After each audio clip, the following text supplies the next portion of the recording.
Salut! Astăzi vom face fasole cu ciolan afumat la oala sub presiune. Vom pune ceapa la călit.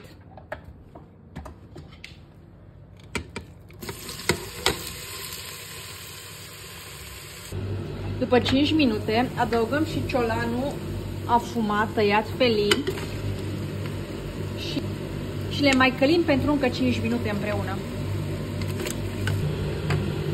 După 5 minute adăugăm restul ingredientelor: morcovii,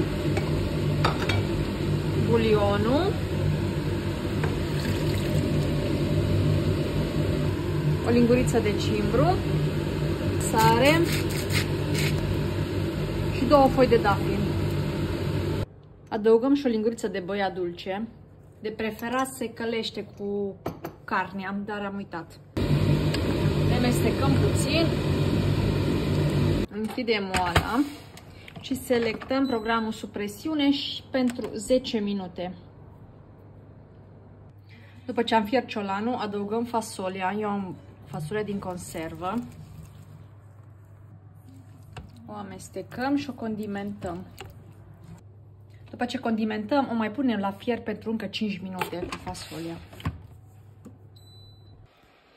Fasolia noastră e gata, se poate servi.